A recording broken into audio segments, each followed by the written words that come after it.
Hello ladies and gentlemen, this is Artez and welcome to another episode of Battlefield Play4Free PTE First Look. Today we will be looking at the pistols and the shotguns from phase 1 of PTE testing. They are pretty much nerfing and buffing some of these pistols and shotguns, which I will get to now. And I'm going to do this the same way as I did the sniper rifles. I thought that doing pistol and shotgun testing and as in field testing was going to be pretty boring, or there's no point to doing a field test with these type of things, really, in my opinion. So I'm gonna just do it from the website. I hope you guys don't get bored. But just to inform you guys, anyways, we're gonna begin with the M9. Overall, they're increasing the damage over short and medium range. Long range damage it's kept at the same average level, but with less spread. So pretty much overall, like it said, they're increasing the damage and they're increasing they're minimizing the spread on longer ranges. So I'm really excited about that. It's a minor upgrade, which I'm like I said, I'm especially excited about the M9 because the M9 really deserves this, because it's a very, very underpowered pistol against any other pistol. I mean, even a basic, I don't know, I'd say even the normal M1911 is better than the M9. And the M1911 only has 7 bullets, which is pretty crazy in my opinion. I don't know how someone can survive with that. And here we move to the only the few. I don't know if you guys know, but only the few is pretty much the M9 plus 3. Back then in close beta or CB, whatever you want to call it, you could buy only the few, which was I guess a memorandum of close beta CB, and pretty much all it was the name. The only thing that's right. The only difference between these two were the name. This one was M9, and this was only the few. They had the same stats. Everything was the same, and a lot of people thought that wasn't fair, that it deserved to be different because of course it's called only the few. And now they're actually changing the stats from only the few, and they're making this one better than the normal M9. And what they're doing is that they're increasing the rate of fire. They're doing the exact same thing of increasing the damage on initial and medium range, and they're decreasing the spread on longer range.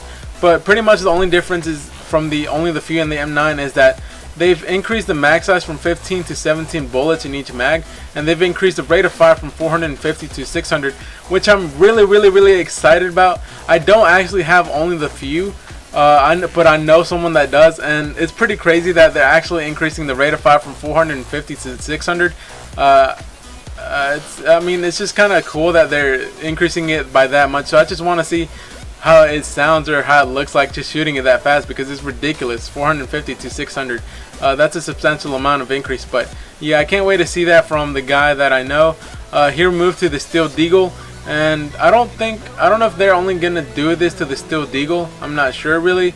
I tried it with a normal Deagle, so I think they're gonna do it with both either ways.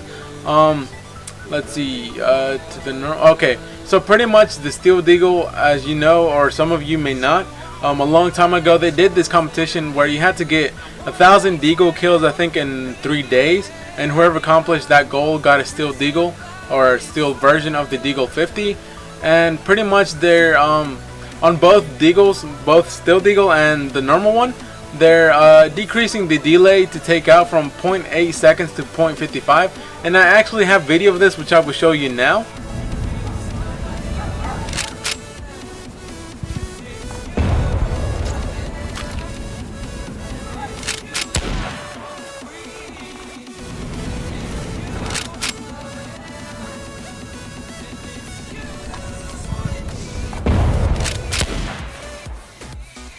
And as you can see, it's I would consider a substantial amount of increase, because sometimes I feel like I would take the Deagle out and the cocking motion was just taking too long.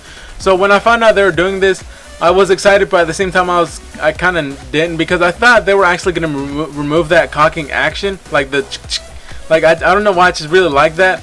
But apparently they didn't, and I'm happy that they kept it. They just made it faster. Like, instead of doing this long, they've done it so it's really fast. That's my sound effects, really copyrighted, so no copying. I'm just kidding. But yeah, they've pretty much just decreased the delay to take out from 0.8 to 0.55, which is a really good thing, and they actually kept the cocking motion, which makes me happy. And they also increased the deviation reset from 0.06 to 0.09, but that only applies to the Steel Deagle 50 and not the normal one. So you know, sad face panda. All versions of MP443, they've decreased the deviation pretty much for everything. In general, they've decreased the deviation. All versions of M1911s, they've increased the deviation just a tad bit from 0.3 to 0.4, which is not even the substantial amount. So M1911 is still going to be a beast with that accuracy. Here we have the the P226. Pretty much they've decreased the deviation a bit as well. So pretty much for all, if they're whatever they're nerfing, I mean buffing actually, they're just buffing the deviation. And of course we have the M9 with the damage increase and the spread decrease. So I'm really excited about that. Now we're going to move on to the shotguns. And the shotguns, there's not much changes really. Here we have it. We have the A70, which they've increased the deviation on longer ranges from 2.3 to 2.4. I don't know how these numbers work out, but pretty much the explanation is increased pellet spread to lessen its impact over range. So that's a minor thing. I wouldn't really worry about it. A70 Combat is one of my favorite shotguns.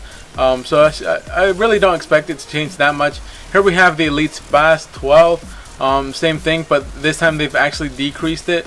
I don't know how this works from 2.6 to 2.3. It says sub projectile deviation decreased from 2.6 to 2.3. Like I said, I don't know how this works, but their explanation is change pellet spread to remove this unmotivated difference from the other version of the Spas 12, more of a bug fix. So this isn't really of a buff, but like they said here, it's more of a bug fix.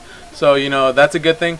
And pretty much for the Sega 12 and the Spas 15, they've reduced the magazine capacity from 14 to 10 in each mag. Both of them are the same thing, 14 to 10. So I really can't make sense of these nerfs for the ammo really. I think they're fine as they are. They don't really need anything. I was actually surprised at this. I mean, the Sega 12 and the Spas 15, they're like a running gun thing. So decreasing the ammo is gonna make it a lot worse. So I think they should change it back to 14. And you can actually do that by leaving your feedback. Here we have the feedback of other people, like Delta Force left his feedback on this, and Pellets, same thing. They said mag size change was not necessary in the slightest. So they have the same opinion as I do. They really need to change this back to 14. There's no need to change it to 10. So that's about it, guys. I didn't really have any videos for this. I mean, it's just magazine and deviation stuff. So yeah, I hope you guys enjoyed. I hope I didn't bore you guys too much, but the ones that stayed and watched, actually, thank you so much. Thank you for all the support. Please don't forget to leave a like and comment on what you think that they should do or what they shouldn't do for pistols and shotguns. Thank you guys for watching. Have a good day.